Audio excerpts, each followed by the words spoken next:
So in euglenoid, the representative organism was Euglena, right? So Euglena is very specific, or rather than we can say, okay, Mamuna have rejoined. I think there may be a bit network problem. Actually, she's new one, so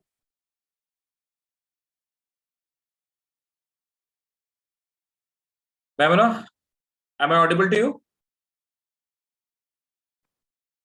Yes, sir. Actually, I got disconnected. Yeah, I saw that. Fine. So I'll give you a recap, right? What we did in last class. So what we did in last class, we did Protista. In fact, we started Protista. So in Protista, I told them general characteristic. So Protista are those organisms which are unicellular and eukaryotic, right? And further, we divided Protista. We divide Protista on the basis of nutrition. So we divide Protista in three categories. In fact, we divided Protista in three categories. So first Protista, they are photosynthetic Protista. Photosynthetic Protista.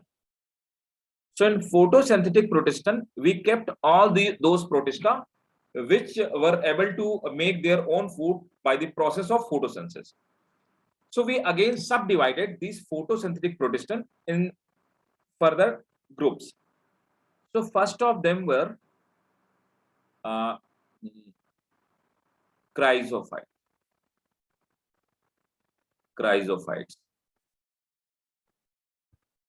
Then second one were chrysophytes, dinoflagellate.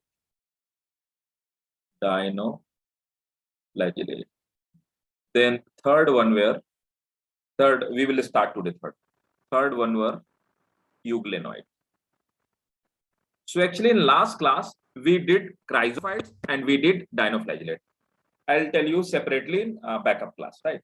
So we are supposed to do today, we are supposed to start from the euglenoids. In the meantime, I'll tell you the complete classification.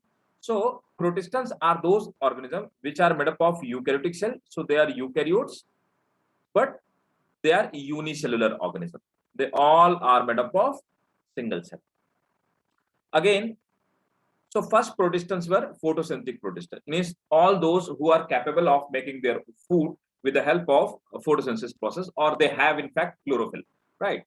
And the next one there, consumer and decomposer.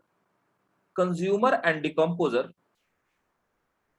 So consumer are those decomposers. So consumer are those which engulf food like amoeba, right? But decomposer are those which can decompose some dead and decaying material.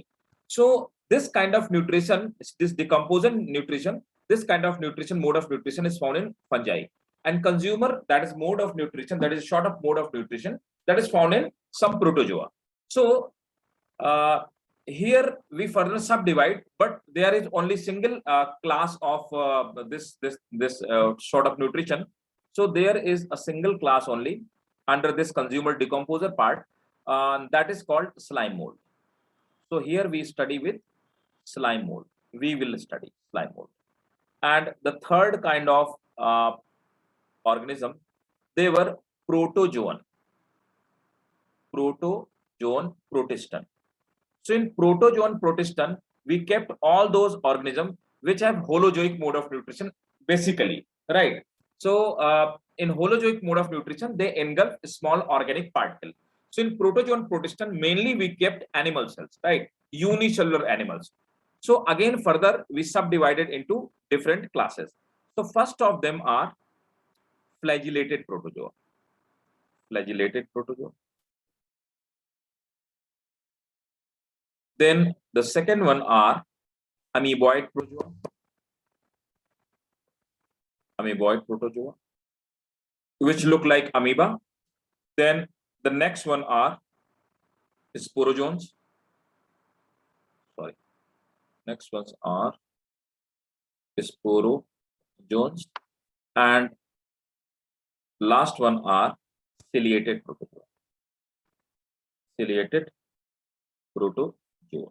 right? So we did dinoflagellate, we did chrysophyte. We'll start from euglenoid.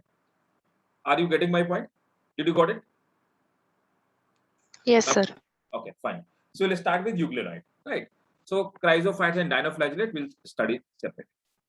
So put the heading photosynthetic protestant and then euglenoid.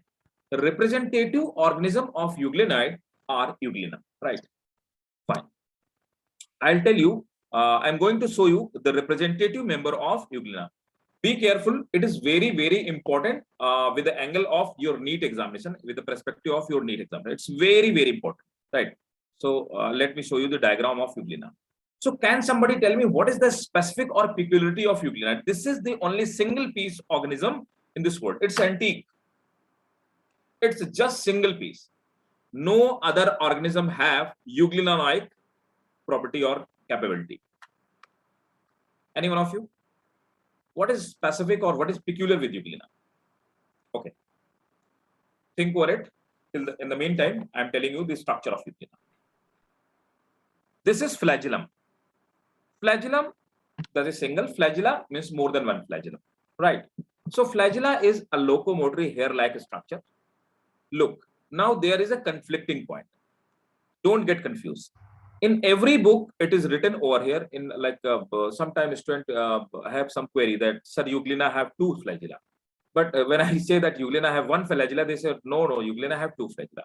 And even the NCERT, which is in online NCERT and in the NCERT, which is which you have, it must have two flagella. Is it there? Does it have two flagella in your diagram? Your NCERT? No, sir, it's having only one Single flagella.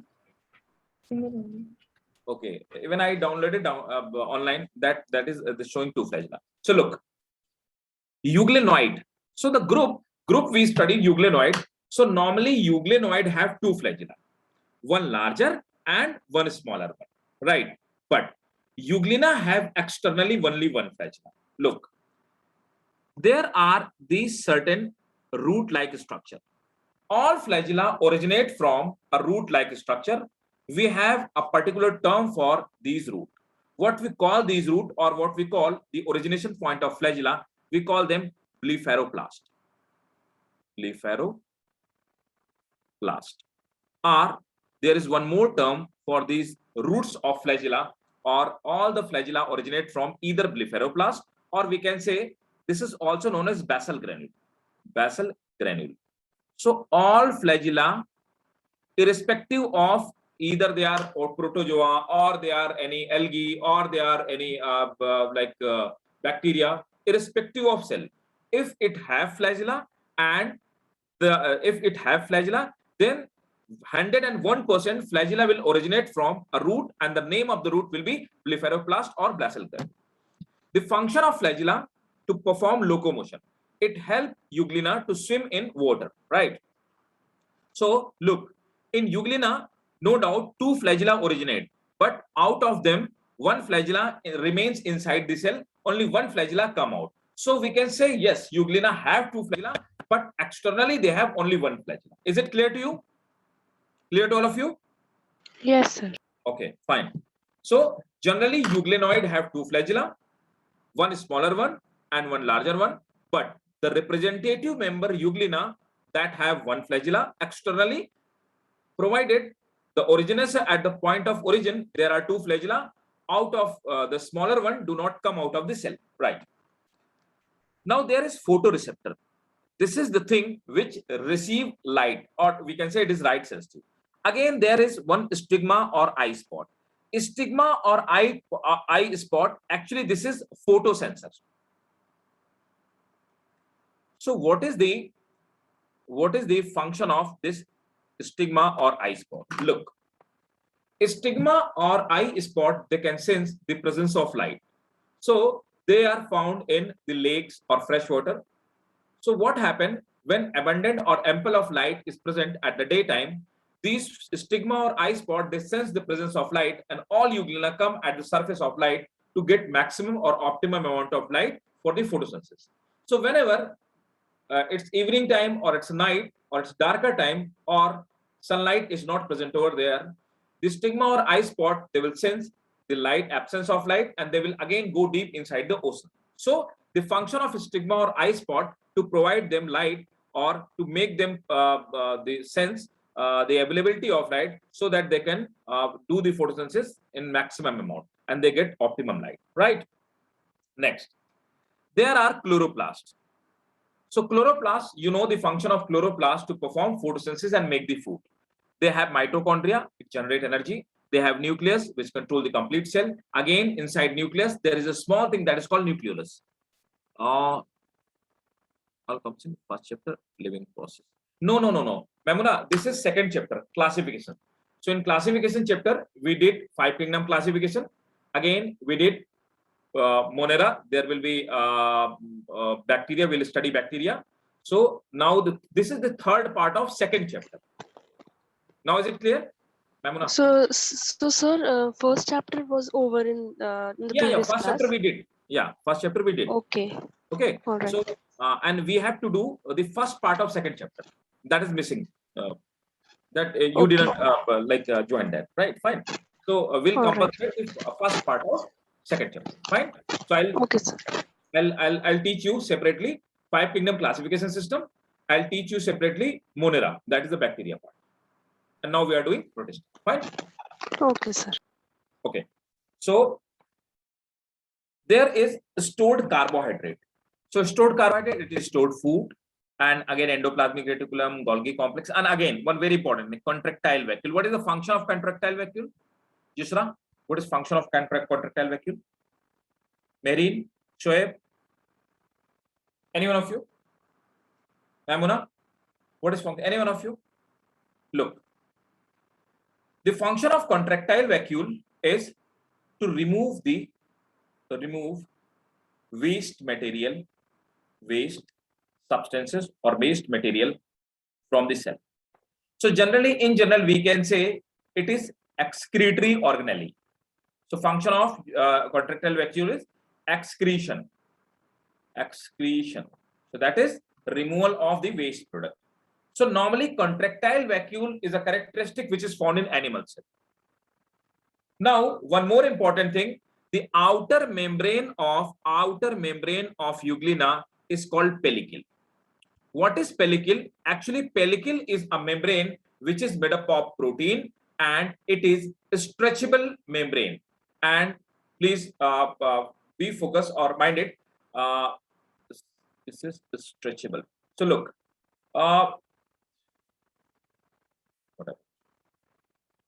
look.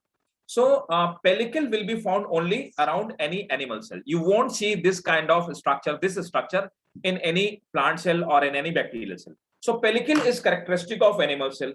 Contractile vacuole is characteristic of animal cell, right? So these all are characteristic of animal cell, but it have chloroplast. So we can say this is the single cell across the earth, or this is the single cell on the earth, which is animal cell, but it is capable of performing photosynthesis, or this is autotrophic. No other organism across the earth have this capability. This is called connecting link between plant and animal. So this cell shows, or rather than we can say the euglena shows that all the animal cells have originated from plant cells. That's why we call connecting link between the plant and animal. Is it clear to each and everyone? Or do you have any Yes. question? Crystal clear? Yes, sir. Fine. So take the screenshot and you must have to draw it at your notebook after class, right? Write it down the characteristic of euglenoid, please. And in the meantime, if you have question, you can ask, right? Please write it down the euglenoid. Euglenoid have euglena-like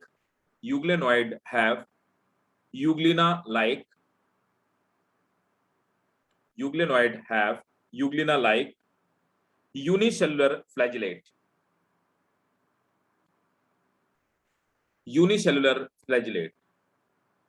Which possess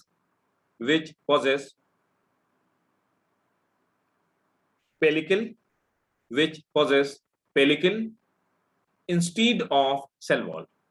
Which possess pellicle instead of cell wall. Full stop. Next point. Pellicle is a stretchable membranous covered.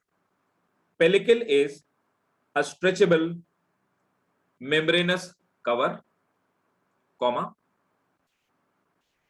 It is stretchable and made up of protein. It is stretchable and made up of protein. Full stop. Next point. Euglena have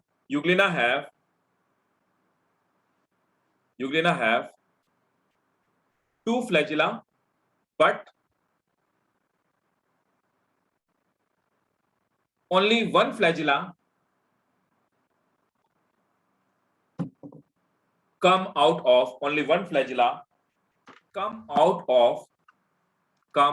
of the cell. The smaller one remains inside the cell. Next point. Look. Again, I want to tell you one more. Write it on the first characteristic. Then I'll tell you this point. So write one more point. Euglena is called connecting link between. Euglena is called connecting link between plant and animal cell. Euglena is called connecting link between plant and animal. Full stop. Keep on writing on the same point. This is the only cell in the world. This is the only cell in world. This is only cell in world which have the composition of animal cell, but which have the composition of animal cell, but it perform photosynthesis.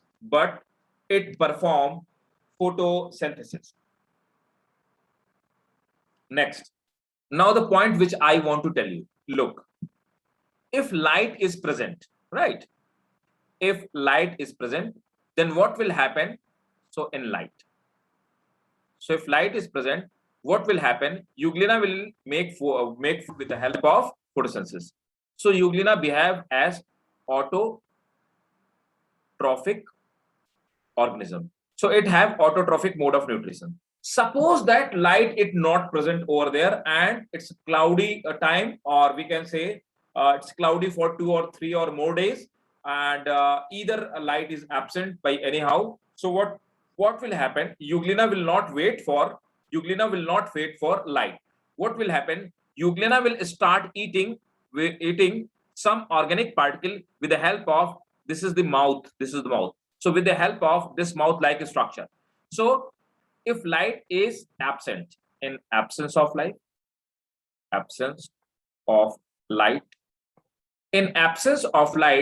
Euglena will behave like this one, heterotroph. So my question is that, what is the mode of nutrition in Euglena? Tell me, please. What is the mode of nutrition? Because it have both mode of nutrition. It is heterotrophic as well as autotrophic. So what we will call the mode of nutrition in Euglena? Can you guess it? No. Look. In Euglena, so this mode of the nutrition will be called mixotrophic mode of nutrition. So if someone asks you what is the mode of nutrition in Euglena, so this is mixotroph. Note it down. Euglena have mixotrophic mode of nutrition. Euglena have mixotrophic mode of nutrition. That is, they are autotroph.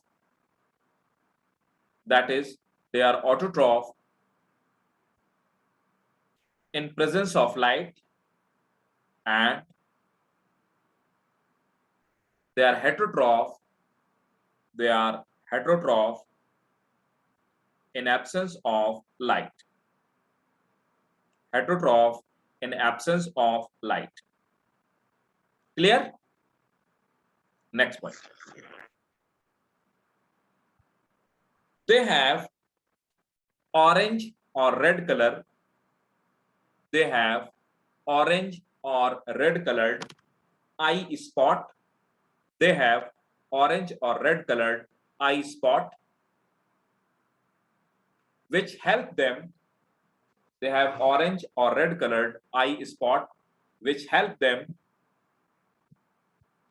to sense light. Next point. They have contractile vacuole. They have contractile vacuole, which work as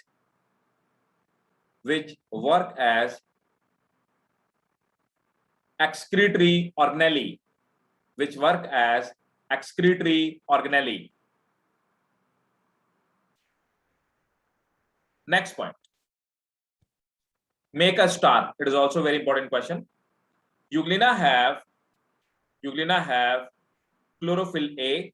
Euglena have chlorophyll A and chlorophyll B.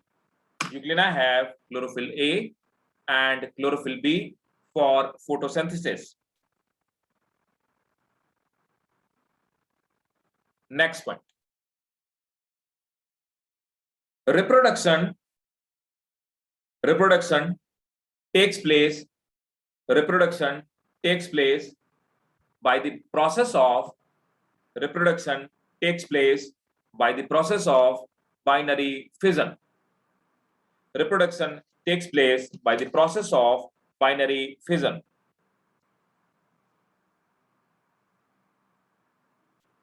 Is it clear to you? That's it for the euglenoid. Yes, Clear to sir. everyone? Yes, sir. Fine. So ask me if you have any doubt. Else we'll start with next topic. Clear? 100%? Mamuna? Shoaib? Clear? Yes, sir. Great. Mehreen, clear to you? Yes, sir. Fine. So fine. Next one is that what is that? Next one is consumer decomposer, bhai. Consumer decomposer, slime mold. So next heading is B is consumer decomposer protestant.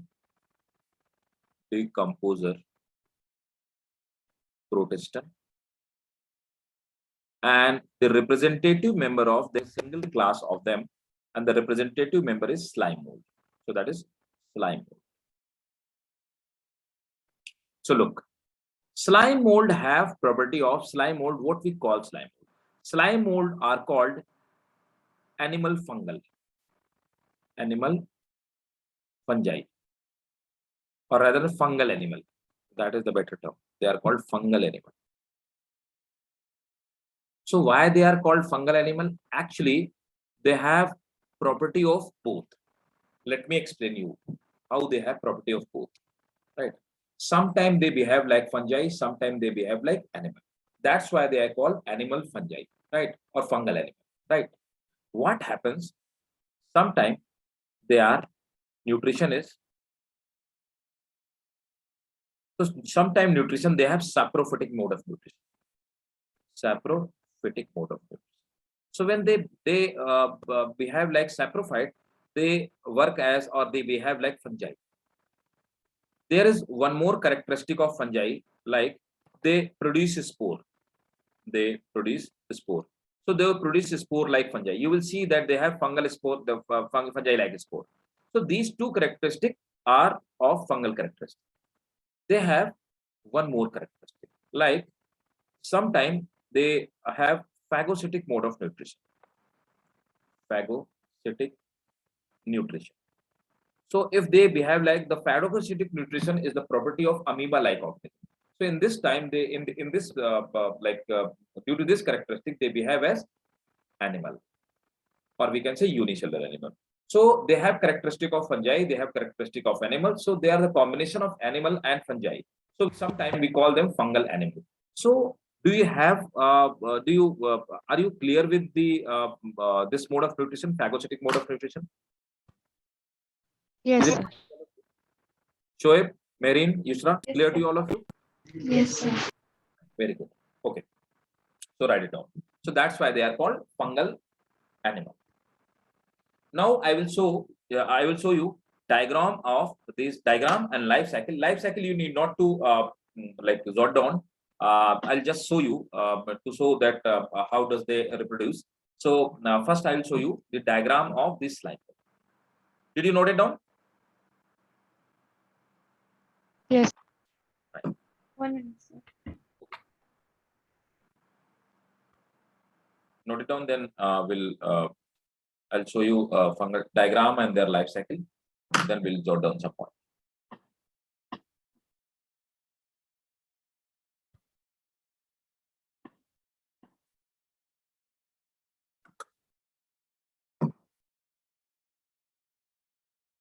Done?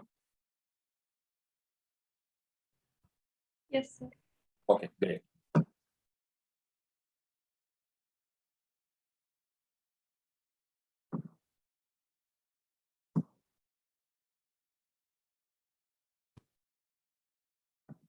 Actually, this is the structure of slime mold. They just look like simple fungi-like. So ectoplasm means external protoplasm, endoplasm is internal protoplasm, and they are collectively called protoplasm. So protoplasm. So they have protoplasm and there are nuclei. So they have multiple nucleus. Multiple nucleus. Look, I will again tell you this term.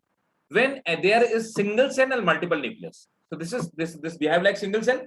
So if there is any structure which is single cell, the structure is single cell and there are multiple nucleus. So single cell multinucleate condition. So we have a specific term for this condition, single cell multiple nuclei condition. We call them xenocytic. Xenocytic condition, right? So these slime mold, they have xenocytic condition. So what is xenocytic condition? Single cell and uninucleate condition. Clear? Yes. Okay. Take this screenshot. Then I'll show you one more diagram.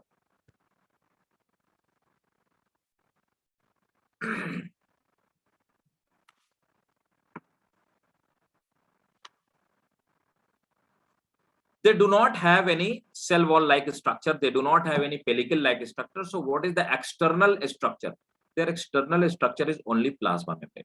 So this is plasma membrane, right? Now I'm going to show you one more diagram where you will see the life cycle of slime mold, right?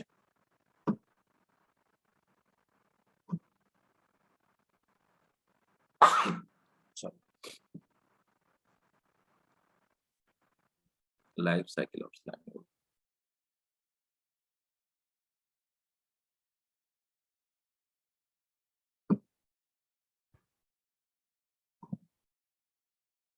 Slime mold.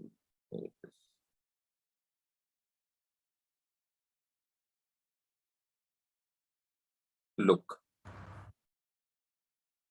This is the life cycle of slime mold. So slime mold perform reproduction with the by the mode of asexual as well as they have sexual mode of reproduction. So what happens?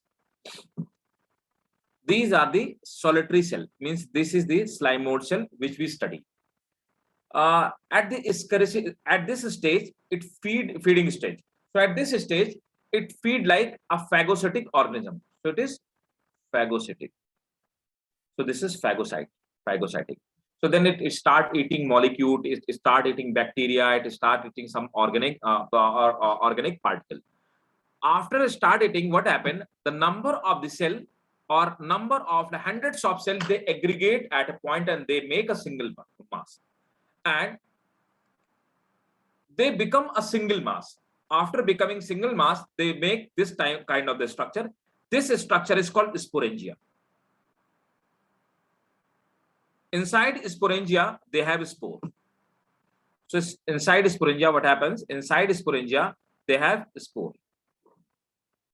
These spore, at the onset of favorable condition, this sporangia rupture. So these are called fruiting bodies. So these fruiting body rupture, spores come out, and spores rupture. From spore, this amoeba-like structure again come out. Right. So this is the actual mode of asexual mode of nutrition. In sexual mode of nutrition, what happened? Two cells fuse with each other. So fusion of two cells is called syngamy. What happened? Two cells fuses with each other. So fusion of these cells is called syngamy. After fusion, they make zygote. What happened? Zygote divide meiotically. In meiosis, what happened? Number of chromosome reduces. So these are haploid cell. These two haploid cell fuses, and we call this process syngamy. After syngamy, formation of zygote takes place, and in meiosis, the process of meiosis, reduction division takes place, means again the number of chromosome become half. So again, amoeboid cell formation takes place. So this is the life cycle of slime mold. Is it clear to you? Clear to all of you? Yes, sir. Shoaib, Marine, Yusra, Mamuna, for all? Yes. Right. Yes, sir. So please note it down the characteristic of slime mold. They possess character of both. Do we need to copy this life cycle as well? Preferably, Yusra, I will say, please take this screenshot, because this is important for your medical exam. Okay, It's not in your NCRT, but it's really very important for your medical exam. Okay, sir. You know, my sole purpose behind showing you different slides or some extra point is that exclusively for your medical purpose, right? Note it down, please. Slime mold possesses character of both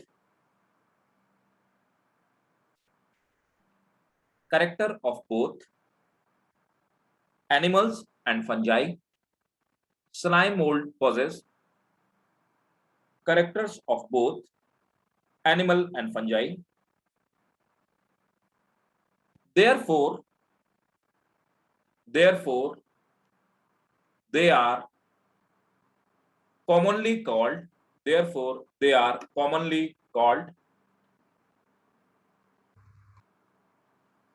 fungus animal. Therefore, they are commonly called fungus animal. Next point. They do not have chlorophyll.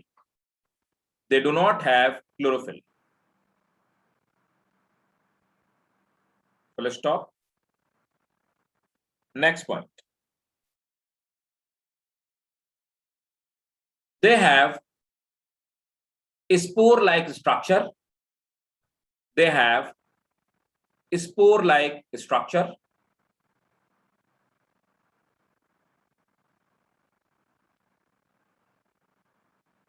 During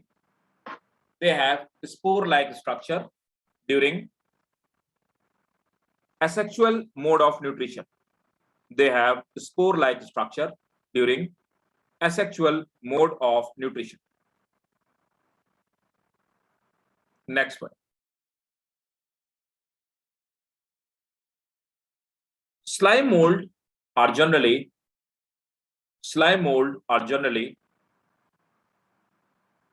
found in dead and decaying vegetation. Slime mold are generally found in dead and decaying vegetation.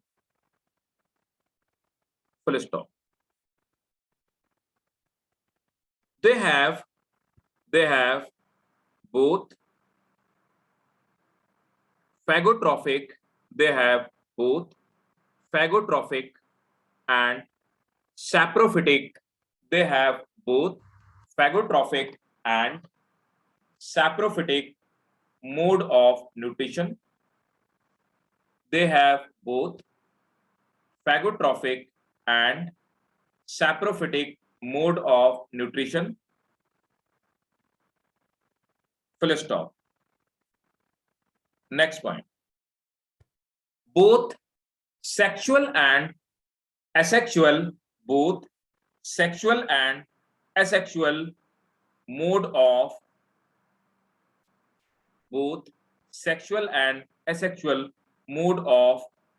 reproduction is present. Write it down. One last point. Parasitic mode of nutrition is not found. Means they are not parasite. They do not spread any disease. Parasitic mode of nutrition is not found. Clear to everyone? Yes, sir. Yes, sir. Fine. Crystal clear? Yes, sir. Okay. I always repeat, never hesitate while asking any question. In case if you have any basic kind of doubt, please ask me. Right? Feel free to ask me any basic kind of doubt. Never hesitate, right? So it's clear. Fine. So we are going to start with the third category. And we discussed the third category, that is protozoan protista. So few minutes before, we did photosynthetic protista, we did consumer decomposer. Now we are going to start with protozoan protista. Please put the heading protozoan protista. In protozoan protista, we'll start with the flagellated protozoa. So let's start.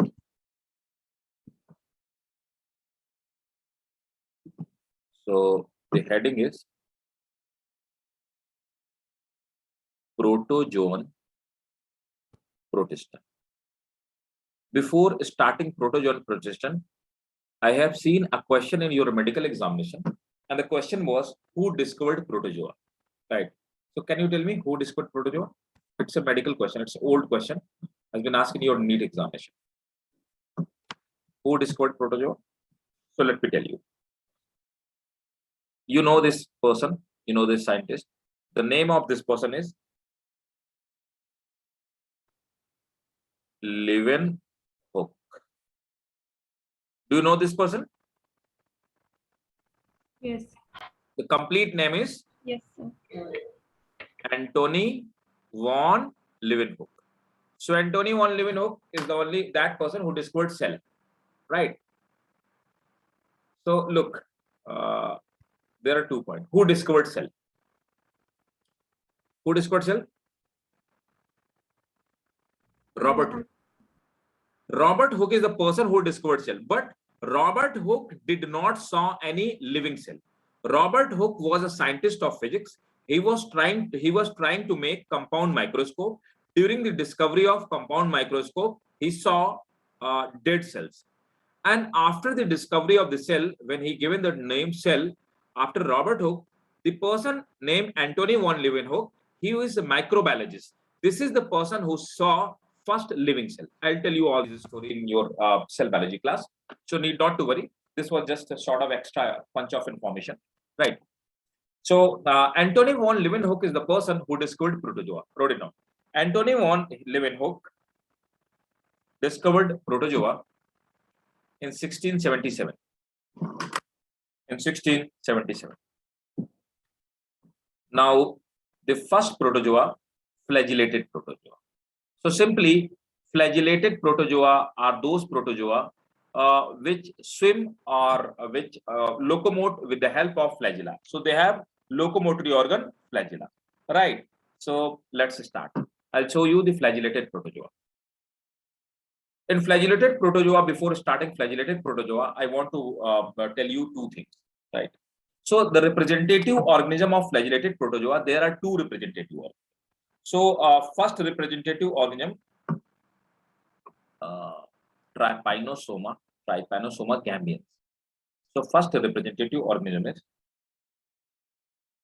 Trypanosoma gambians.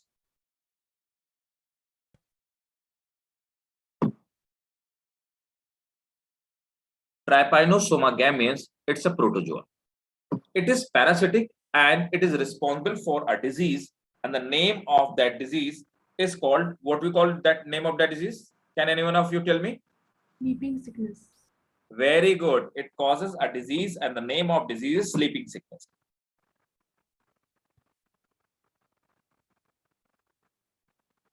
Very good. Sleeping sickness. I have a question. Which what is the name of vector of Trypanosoma gametes, which is spread Trypanosoma gametes?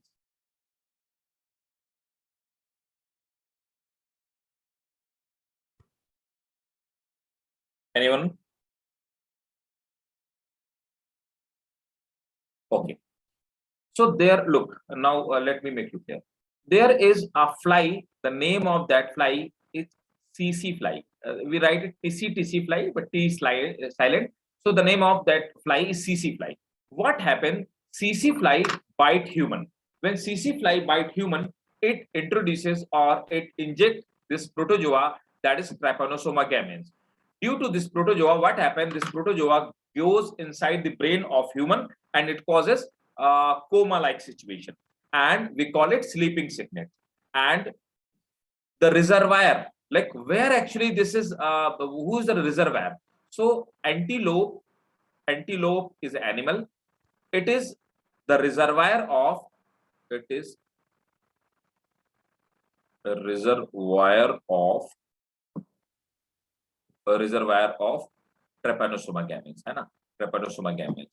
It is reservoir, right? So actually it is found in the body of antelope, but it do not harm antelope.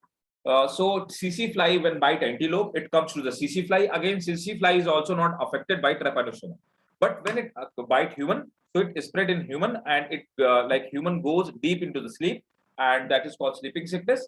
And sometime it dies. Sometime human dies. Clear? Yes. Okay. Give me just 1 second.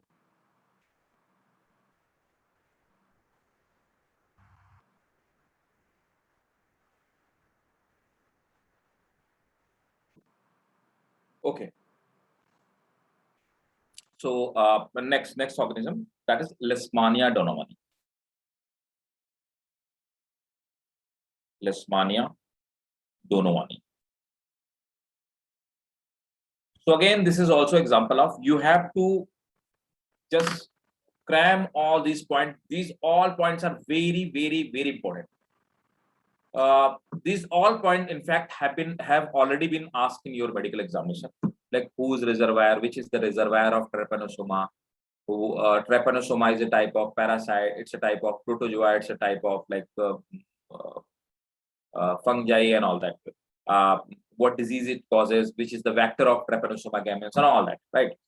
And actually, this disease is found in African continent. Again, the another one is Leishmania donovani.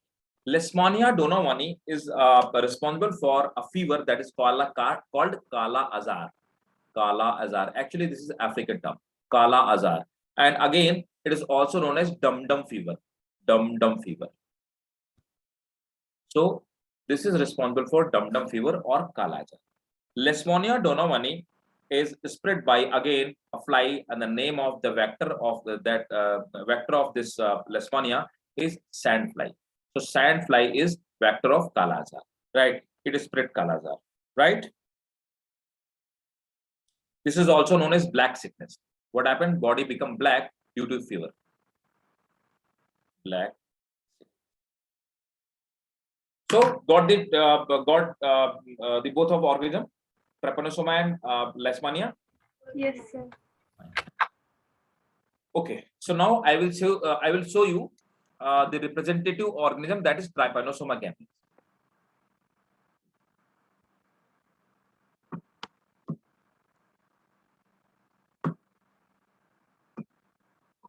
Trypanosoma.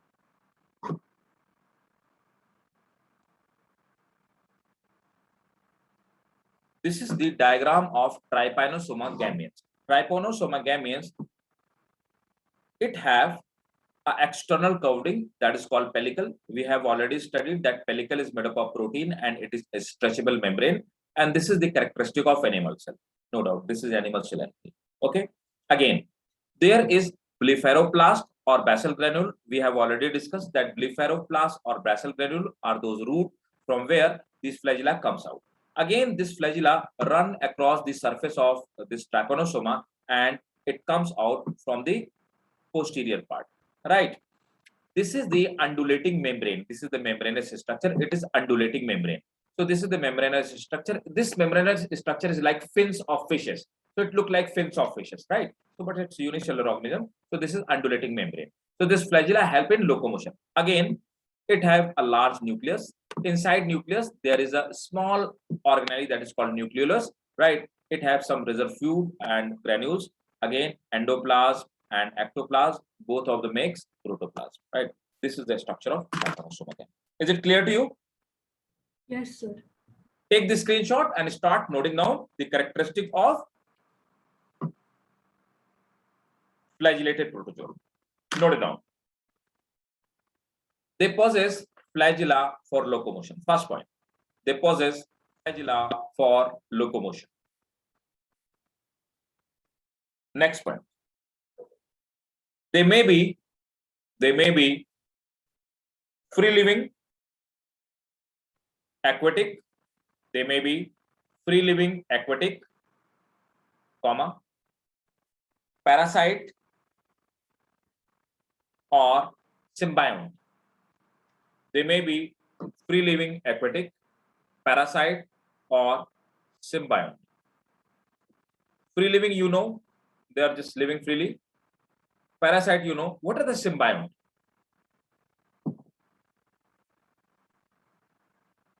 What are the symbiont? When they are living with any other organism, And they both help each other in very various good, great, forms. great, very good. So symbiont, or we also call it symbiotic relationship. So symbiont or symbiotic relationship is that where two organisms live with each other and both help each other and no one harms other. For sake of example, you have your friend and you are weak in physics, but he or she is good with physics. He or she is good with weak with biology, and you are good with biology. So what is that? You are teaching him or her biology. He or she is teaching you physics. So both of you helping each other and nobody is harming. So you can say you and your own friend have symbiotic relationship. So symbiont or symbiotic relationship is that when two organisms live with each other and both help them each other, right? Clear? Okay. Next point. They are unicellular eukaryotic organism. They are unicellular eukaryotic organism where body remains covered with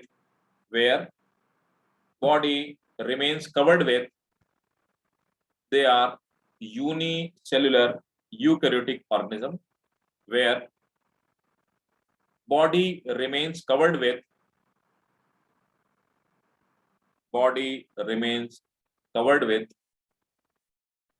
pellicle, full stop. Mainly reproduce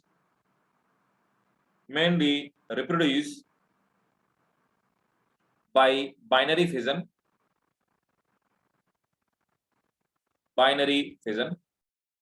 but sexual reproduction have been reported, in a few member.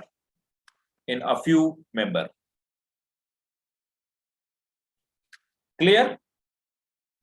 So we have studied both of the representative member, right?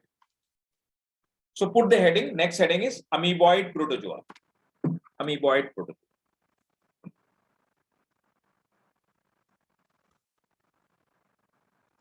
Again, in amoeboid protozoa, first I will tell you some extra point, then we will study amoeboid. So the second class of protozoans is amoeboid protozoa.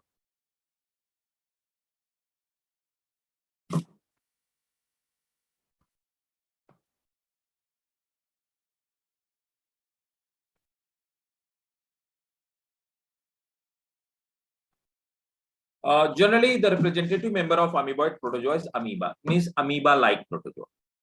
So actually, there is a specific type of amoeba. The name of that amoeba is Entamoeba histolytica.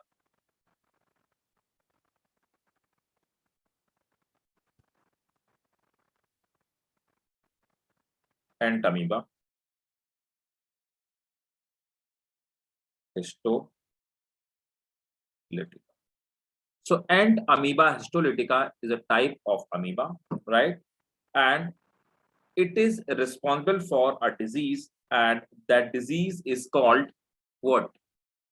Amoebiosis. Let me tell you what kind of disease it is. What happens? This amoeba, so it is like simple amoeba, like other amoeba. We are studying amoeba since I think 6 or 7 standard. So this is our small intestine. The small intestine have a thick wall. So this is the thick wall of a small intestine. What happened?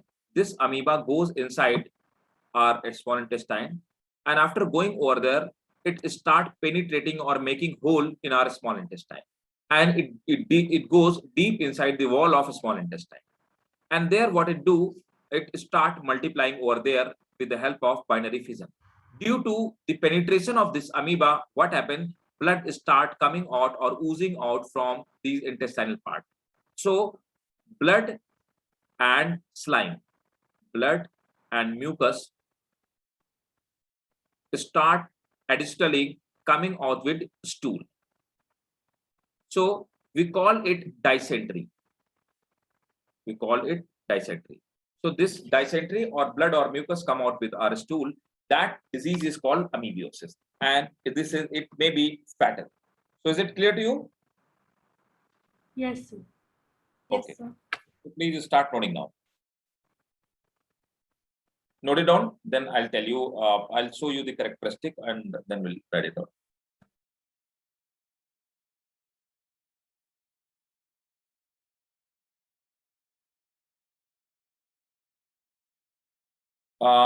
And note down one more important thing. This parasite, this parasite feed on our RBC. This parasite feed on our RBC during the disease. Now I will show you diagram of amoeba.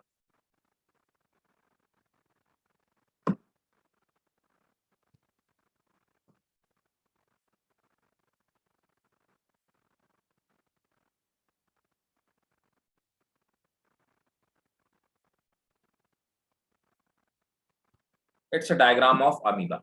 Look. So amoeba have this. So amoeba have it changes its shape. Its shape is not fixed. It have capability of changing its shape. So due to changing of shape, these finger-like projections come out of their body, and these are called pseudopodia. Pseudo means false. Means they are not real. And podia means foot. So they have false foot. So these keep on, they they are not permanent, their feet. So that's why they are called pseudopodia. So pseudopodia help in 2 things. First, it help in locomotion. Second, it help in grabbing some food, right? So it help in food intake. So there are 2 functions of pseudopodia: food intake, right? I'll tell you some more extra point. Let me tell you. Before that, they have food vacuole, where they digest food. In food vacuole, they digest food with the help of enzyme. They have nucleus. They have contractile vacuole. You know the means of contractile vacuole. It is it help in excretion. They have water vacuole, they have ectoplasm, they have plasmosome. Plasmogel means it is all protoplasm. Right. Now let me tell you one more important. What happens? Suppose that this is amoeba, and there is some organic food or organic food particle. So this is some organic food. What happened? This amoeba will start changing its shape and it will try to eat these organic food particles. So it will change its shape and it will increase or it will stretch its pseudopodia-like structure.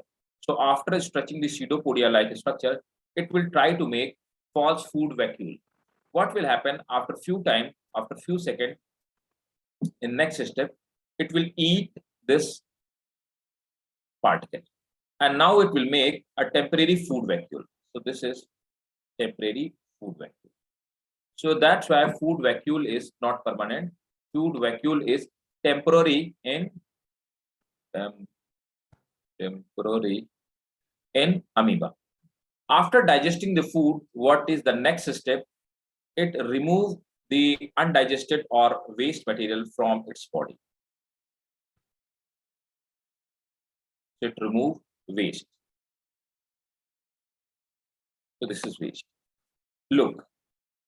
Now the process of intake of food. This process of intake of food is called endocytosis. Endocytosis. So endocytosis is the process by which amoeba intake food, right? Or any cell takes something inside. And the process of removal of waste material is called exocytosis. Exocytosis. Is it clear to you? Endocytosis, exocytosis, and the structure of amoeba? Yes. Yes, sir. Okay. One more very important information. So this endocytosis is of two types in amoeba. Endocytosis. It is of two types in amoeba. First type, when this amoeba takes solid food. When amoeba takes solid food, then we call it phagocytosis. When amoeba take liquid food, we call it pinocytosis. This pinocytosis has been asked in 2 or 3 times in NEET examination. So please note it down, all this. Take the screenshot and note it down. Then we'll write the characteristic of amoeboid protozoa.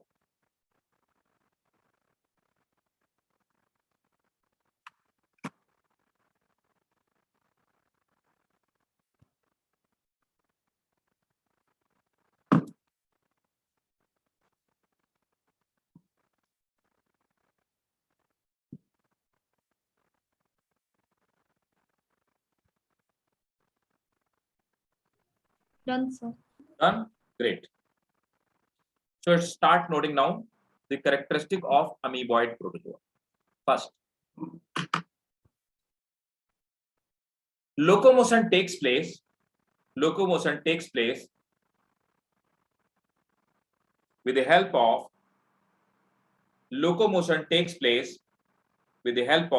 pseudopodia. Full stop. Locomotion takes place with the help of pseudopodia. Full stop. They are temporary protoplasmic outgrowth. They are temporary protoplasmic outgrowth. Next one. Pseudopodia help in both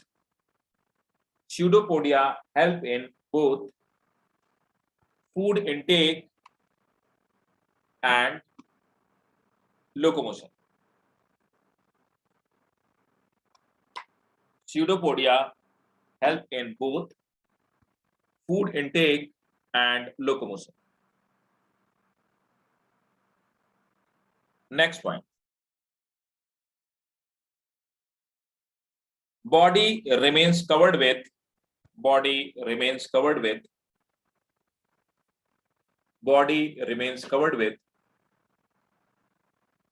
plasma membrane.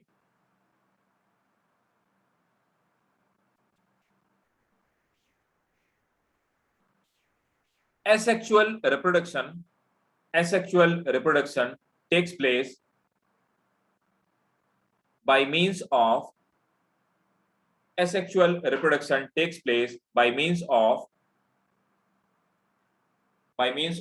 binary fission and multiple fission.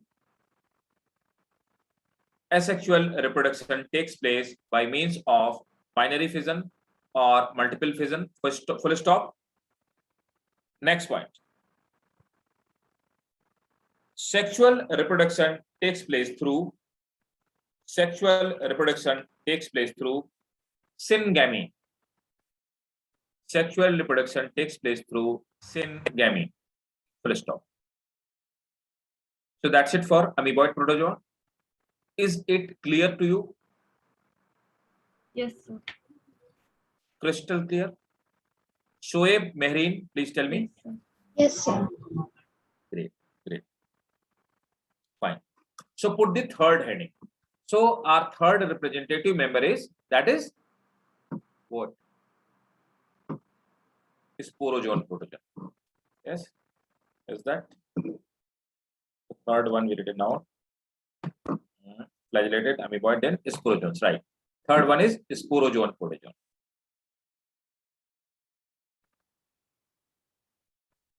So let me write it here only. They are sporozoans. So put the heading sporozoans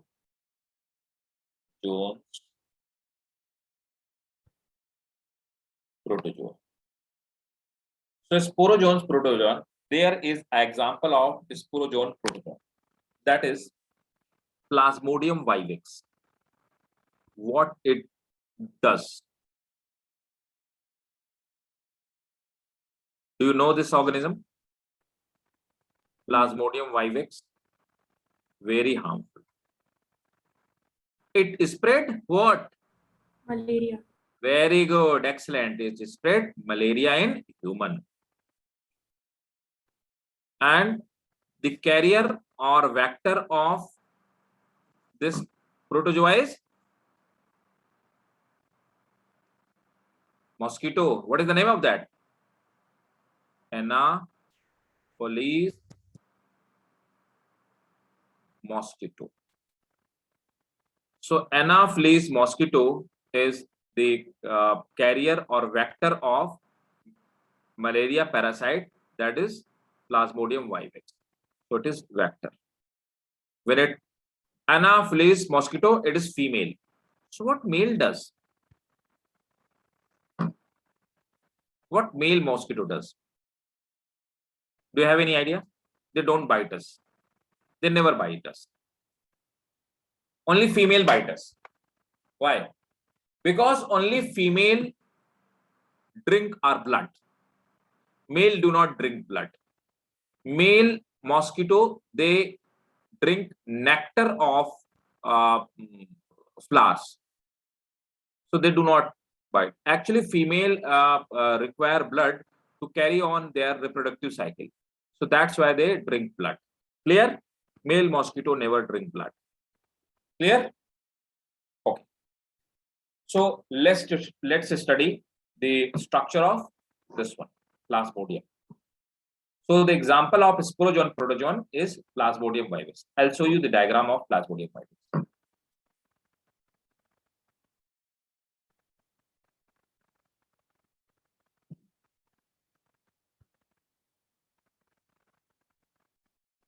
This is the diagram of Plasmodium vivax.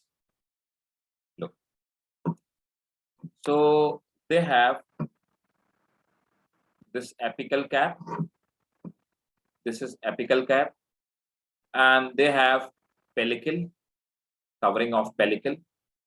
They have some this paired organism, but no flagella. They have nucleus, again pellicle, and they have mitochondria, they have cytoplasm. So this is, but they do not have any locomotory organ. Clear? Note it down. First point, take the screenshot and note down. First point. All the sporozoans are endoparasite. Make this star. It's a medical question. All the sporozoans are endoparasite. Who's going to tell me what is endoparasite?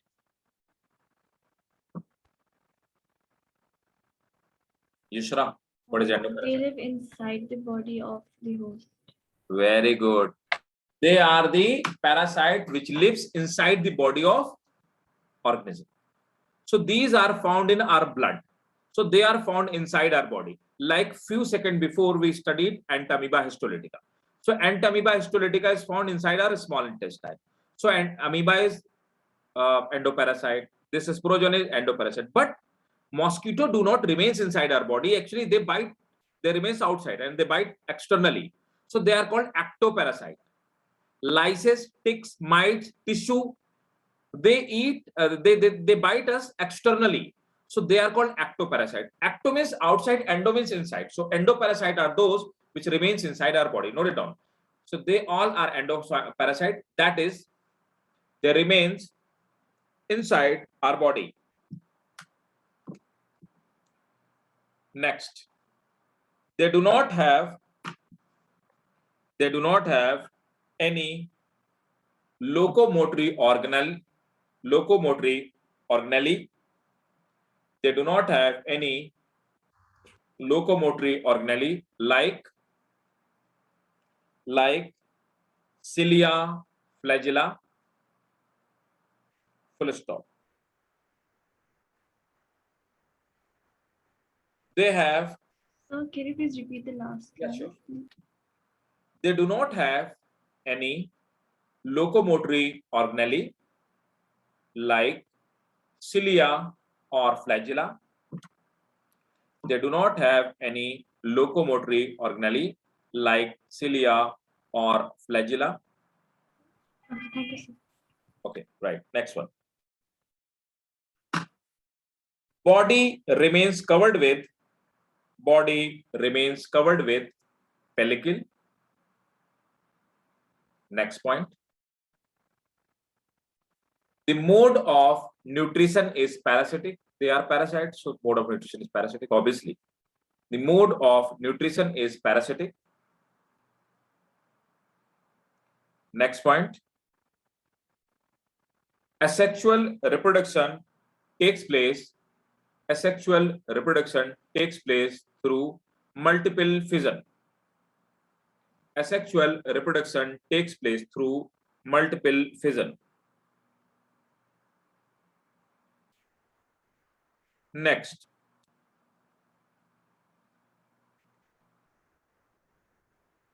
Sexual reproduction takes place through syngamy. Sexual reproduction takes place through syngamy. Full stop. Plasmodium vivax, I told you the example. Is it clear to you? Sporozoans, protozoa? Yes, sir. Shoaib, clear?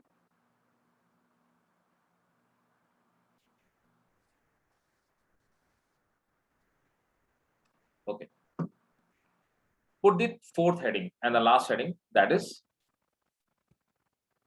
ciliated protozoa. That's very simple and very popular kind of organism which is representative of ciliated protozoa. So those which have cilia, ciliated protozoa. So ciliated protozoans, actually the example of ciliated protozoa is Paramecium. Paramecium generally do not spread any kind of disease. It's free living organism, Paramecium.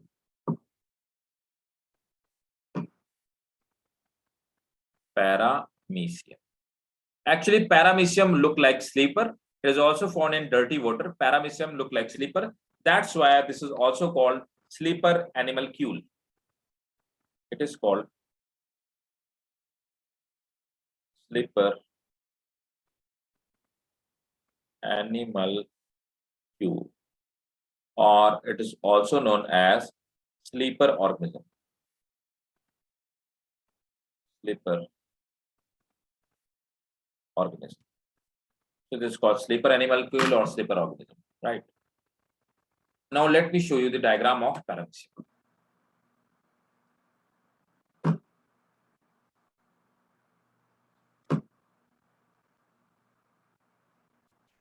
Paramecium is also a peculiar kind of organism. It also has some specific characteristic which is not found in the rest of the classes. Look, this is a structure of paramecium. We are studying this structure since our childhood, like 6th class, 7th standard. So look, they have a small hair-like structure. They are called cilia. Cilia are externally hair-like structure and they help in locomotion. Again, they have pellicle, which is characteristic of animal cell. Again, they have contractile vacuole. We know the function of contractile vacuole is excretion, right? They have radiating canal. They are the extra canal. They also help in contractile vacuole in removal of dirty water. The characteristic of paramecium is that they have two nucleus, micronucleus, a small one, and macronucleus, larger one. So this condition is called binucleate condition, or we can say they have dimorphic nucleus. They have dimorphic nucleus. Dimorphic nucleus means, morphic means morphologically, means structurally. So they look like different. So they have two nucleus which look like different. That is means of dimorphic nucleus. Let me tell you the function of these nucleus. Look, macronucleus is responsible for body metabolism. So they control body metabolism. It controls body metabolism. So macronucleus is responsible for controlling body metabolism. Micronucleus help in reproduction.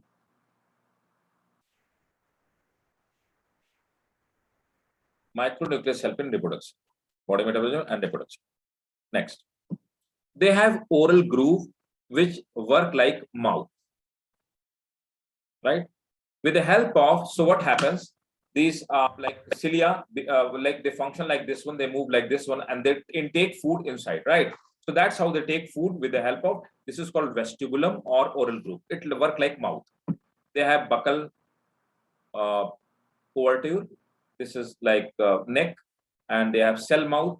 So they engulf it, and again they have food vacuole where they digest food, and in anal pore. So this is just a pore. This is process of exocytosis. Exocytosis. It look like sleeper, so hence we call it sleeper animalcule. Is it clear to you? Clear to everyone? Yes, sir. Yes, sir. Fine. Take the screenshot and write down the characteristic of ciliated protozoa.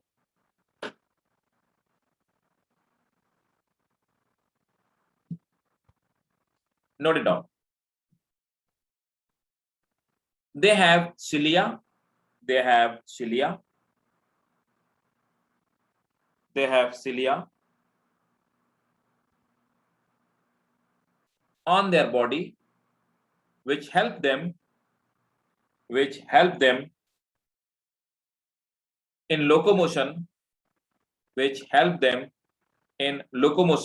and driving food, which help them in locomotion and driving food. Next, most of them are free living. Most of them are free living. A few are parasite. Most of them are free living, comma, a few are parasite. Next one. They are found in fresh or marine water. They are found in fresh and marine water. Next point. Nutrition is nutrition is holozoic. Nutrition is holozoic. So they engulf food in the form of particle. So nutrition is holozoic. So let's stop. Next point. They have nuclear dimorphism. They have nuclear dimorphism, where the large nucleus, where the larger nucleus is responsible for, where the larger nucleus is responsible for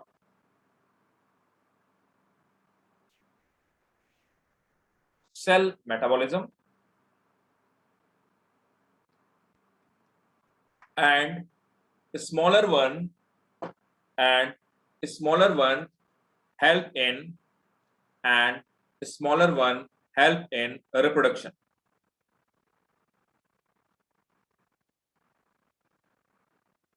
Next point. Generally, reproduction takes place through binary fission. Reproduction takes place through binary fission. Next point. Sexual reproduction takes place by means of conjugation. Sexual reproduction takes place by means of conjugation. Is that clear? Yes. So this was all about your Protista kingdom. So do you have any query regarding Monera kingdom? No query? No, sir. Okay. Still, after the class, what you have to do, you have to go through with all these topics, what we have studied. We have studied all them in depth. So see your like this NCERT, and even if you have any question in your NCERT, you can ask. And even if you have any question out of NCERT, you can ask. You are welcome with that question. And go through with all these topics, whatever we have studied in this kingdom. And in case if you have any problem, jot it down. In case if you have any problem outside of the NCERT or the whatever we have studied, just note it down and ask me in next class. Right. Now we are going to start with the third kingdom, that is the fungi. Fine. So let's start. Fine. So let's start with the fungi. Sir, Yes, yes. in slime molds in the NCERT, there is a line. It says during unfavorable conditions, the Plasmodium differentiates and forms fruiting bodies bearing spores at their tips. Right. Okay. I'll make you clear. Let's go to our diagram. Let me open that diagram.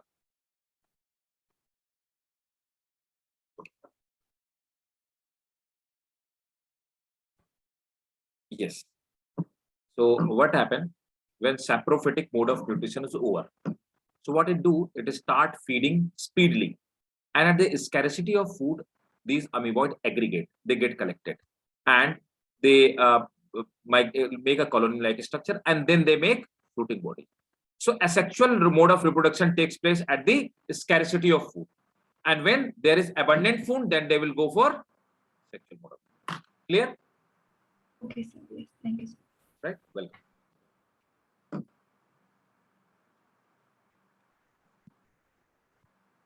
So let's start with the fungi and go through with this whole chapter, like a whole kingdom of Protista. And in case if you have any doubt, ask me in next class, right? So let's start with the kingdom fungi. So put the heading in next chapter. Third kingdom fungi.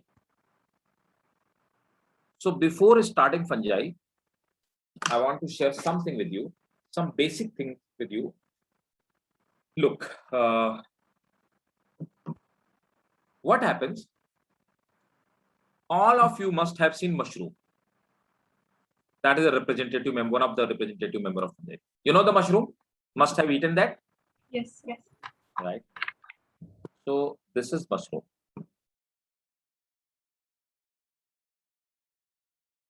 Mushroom is a type of fungi which all of must have seen. This kind of a type, this kind of structure. This kind of, it is mushroom. Technically, we call mushroom Agaricus compactus. So this is. So mushroom is a type of fungi, and this is known Agaricus. Agaricus. Again, you must have seen that you have left a piece of bread or you have left a bread, and after 5 or 4 or 5 days, you must have seen this thread-like structure on the bread, right? Yes, sir. So this network-like structure or thread-like structure, so we call it bread mold. Bread mold is also a type of fungi. Bread mold, it is also a type of fungi. We generally see it on the bread, right? So this network of fungi is called mycelium. Mycelium. This is called mycelium. Now, the single thread. So this network of thread is called mycelium. And now the single thread. This is a single thread. Right? This single thread is called hypha. Clear? Again, it is not made up of solid tissues. It is also made up of some thread-like structure, and these thread-like structure are called hypha. So all fungi are made up of hypha, or we can say made up of mycelium. Is it clear to you? Yes, sir. Clear to everyone? Okay. So note down the first point.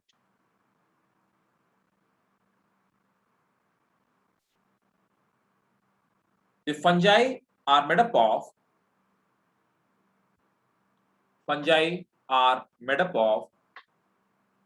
number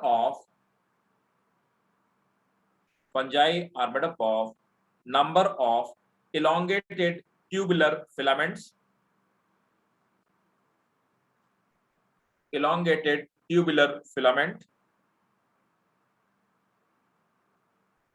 known as hypha. So look, hypha is singular, known as hypha. This is singular, and hyphae is plural. AE. This is plural, like many hypha, right? So known as hypha. Full stop. The body of fungus having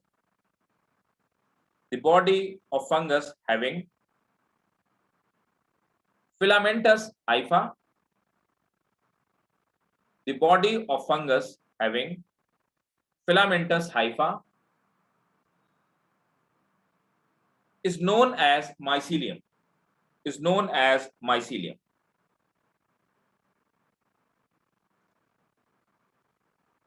Now, note it on next point. Hypha may be of 3 types. Now the hypha, this is basic. Hypha may be of 3 types. So let me tell you the types of hypha.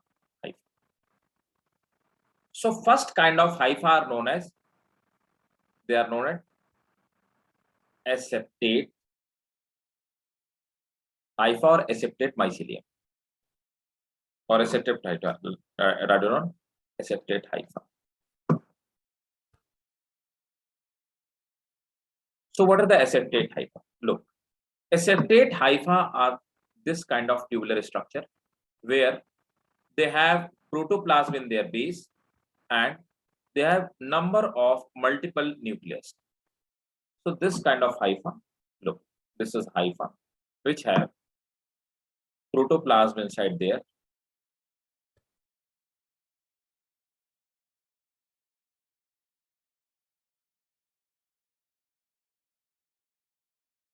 This is protoplasm, and look, this is protoplasm.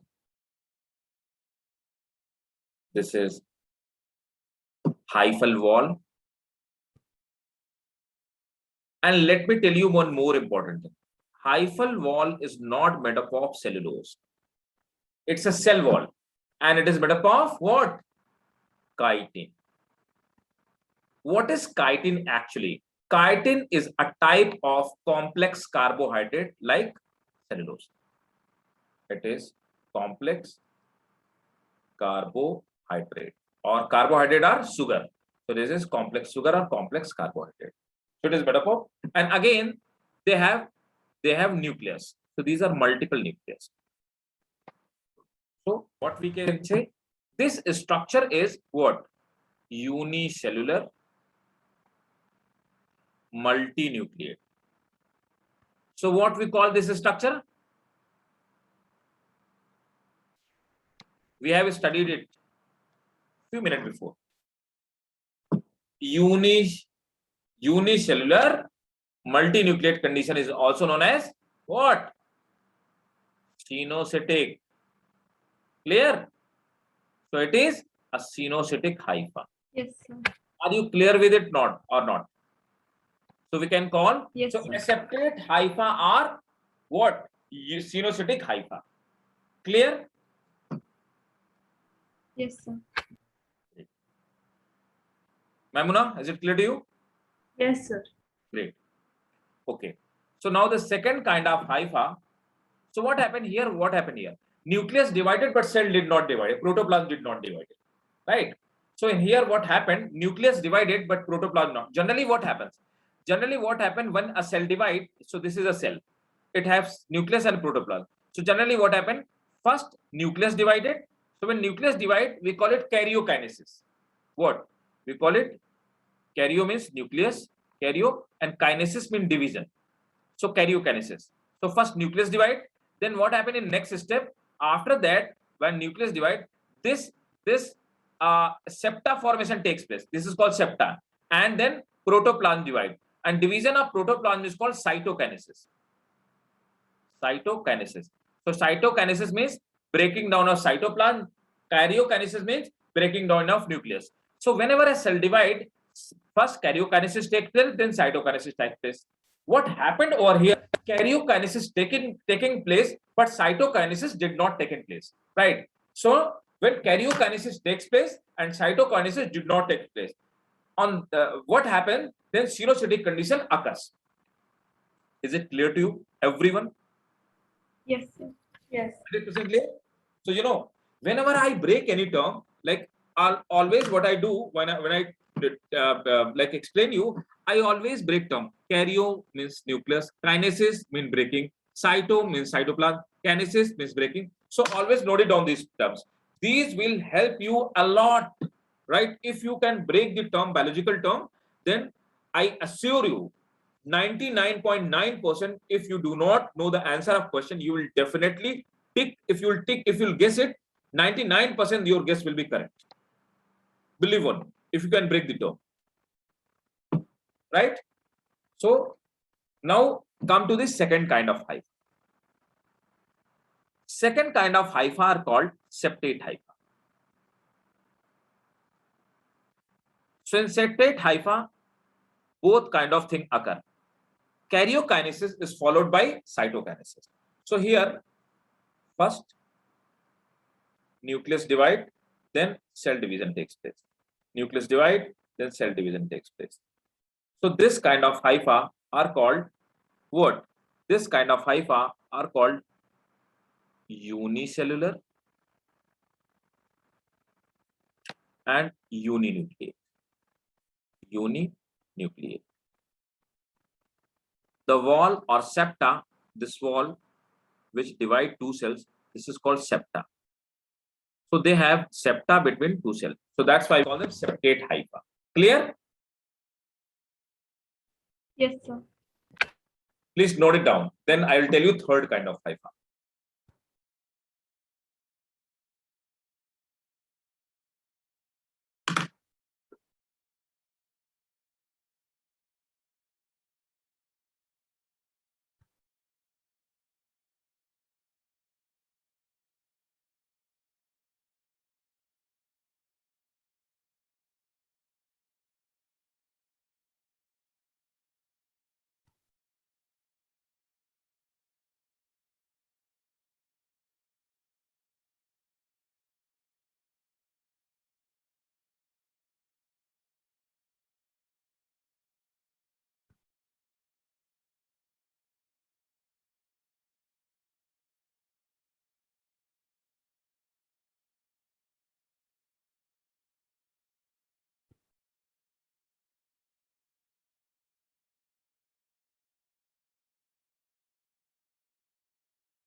When you note it down, then you will let me know.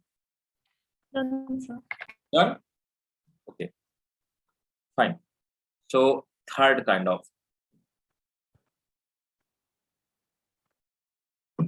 So third type of hypha, they are called partially septate hypha. Means they are not completely septate. Partially septate. In partially septate hypha, what happens? They have this kind of hypha, but septa formation is not complete. This is half septa formation.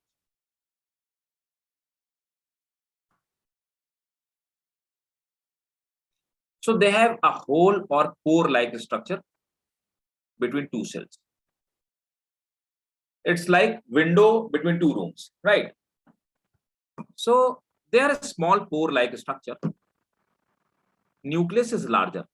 Nucleus cannot cross these pores. Only protoplasm can cross these pores, and can exchange of material can take place with the help of protoplasm. Only protoplasm can cross here and there, but nucleus cannot cross. So these pores are called central pore or septal pore. These pores are called central pore, or we call them septal pore. So they have central pore or septal pore between two cells, right? In which nucleus cannot crosses. This kind of hypha, so no doubt, they are unicellular and uninucleate, but they have partially septate cell. Partially septate cell. And we term it, we call it partially septate hypha. Is it clear? Yes, sir. Please note it down. Then I will tell you a special type of partially septate hypha, and that is a question which have been asked in AIMS as well as it has been asked in your NEET exam. Done, sir. Done?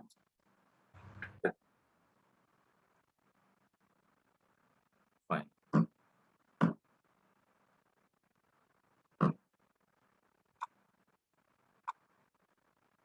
Dolly pore septum, is it there?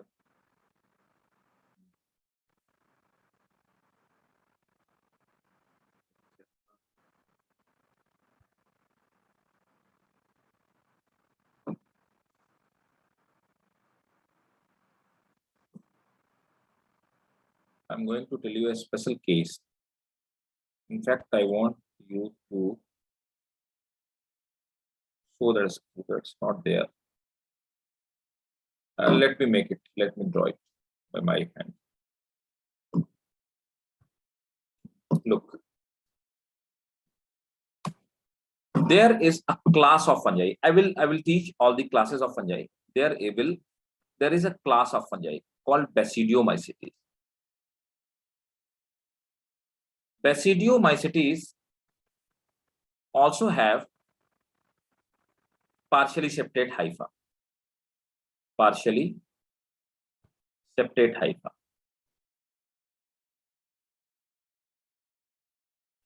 But their central pore is a very peculiar kind of central pore. What happens? They have this kind of hypha, and their central pore, it is like barrel. It is barrel-shaped central pore. They have this kind of barrel-like central pore, and this kind of septum is called. So this is partially septate hypha, and this septum is called Dolly pore septum. So what is Dolly pore septum? Where septal wall or septal pore, Dolly pore septum. Dolly pore septum have barrel-like septa, right? So these are called Dolly pore septum, and they are found in Basidiomycetes. This is the question which has been asked in your NEET examination. It has been asked in your AIMS examination as well. Is it clear to you, all of you? Yes. Note it So down. what is the question?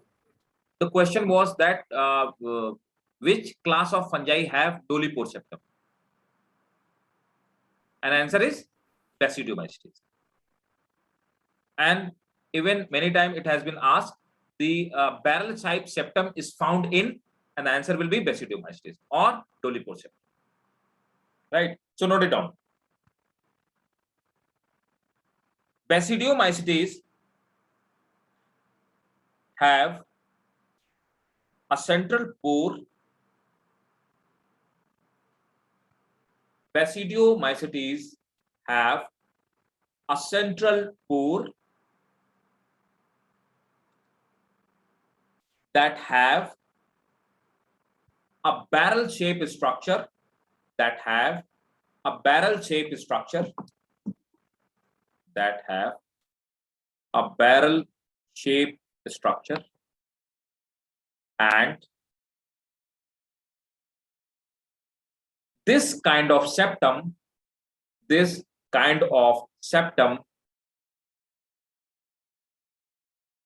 are known as Dolichopore septum. Again, so is it clear? Sinusotic condition means septate, septate, and partially septate hypha. All clear? Yes, sir. Great, great. Let me show you a representative fungal cell structure.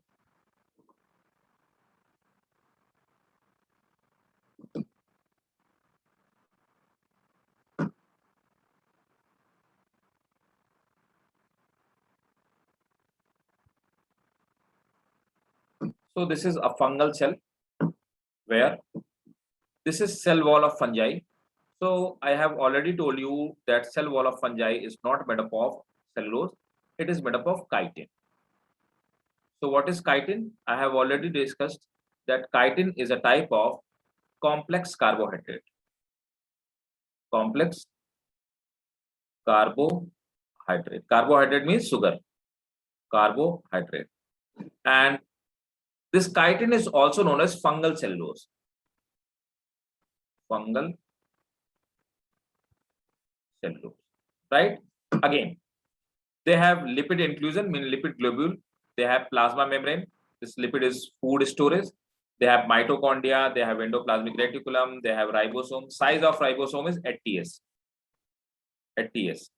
They have nucleus and the rest of organelle. Even they have vacuole. They also have vacuole. So this is the general structure of cellular structure of fungi.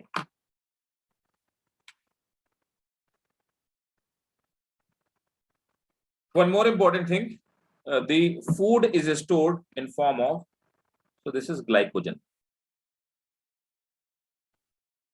Glycogen. So it is stored food of fungi.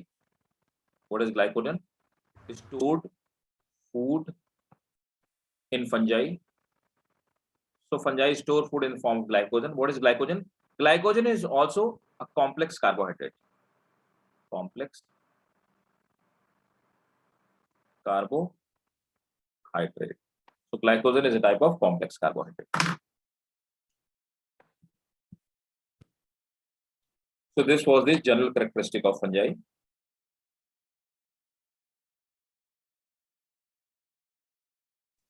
Clear to all of you?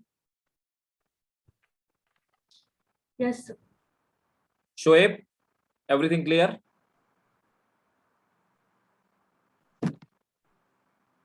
Shoaib, tell me please.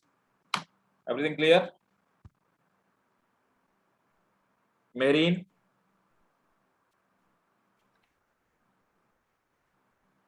Memuna, all clear, crystal clear? Yes, sir. Yes. There is no disconnect? Oh, fine, great. Yes, yes, please. What about Deuteromyces? I don't know how to pronounce the last one in fungi. I'll tell you all kind of fungi. Look, I'm just showing you. I'll teach you in next class, but let me show you the glimpse of the next class. What we are going to do? We'll study. Look, the fungi. So actually, in your NCERT, please open the NCERT. In NCERT, there are only 4 classes of fungi: Phycomycetes, Ascomycetes, Basidiomycetes, and Deuteromycetes. They have missed a class of fungi that is called Zygomycetes. Okay. So we will study technically, right, the actual classification of the fungi. So let me show you the classification of fungi. Actually, this is the actual classification of fungi. So kingdom Mycota means kingdom fungi. It has been divided into two classes. Those fungi which do not have sexual reproduction.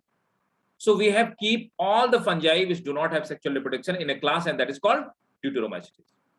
Again, the fungi which have sexual reproduction. So we have divided in two classes, primitive fungi and advanced fungi. In primitive fungi, again, we have divided in Phycomycetes, second class, Zygomycetes, third class, Ascomycetes, fourth class, and Basidiomycetes, fifth class. In your NCERT, this Zygomycetes is missing. They have mentioned only 4 classes, while the fungi have 5 classes. Deutero, which do not have sexual mode of reproduction, they have asexual mode of reproduction, and even some of Deuteromycetes, asexual mode of reproduction is also absent, right? So we will study all the classes of fungi. We have divided fungi in 5 classes. Got it? Yes, sir. Okay. So clear to all of you? Each and everything? Crystal clear? Yes, sir. So you have to, whenever I will ask you in next class, so you have to tell me that, sir, you have to start from the classification of fungi, right? So we will start from the classification. Any query? No, sir. So see all of you, let's see all of you in next class, right? Fine. Let's meet in the next class and we'll continue from the fungi. Thank you, sir. Clear? Thank you, Thank you, sir. Welcome. Bye-bye. Good night, all of you. Bye. Welcome.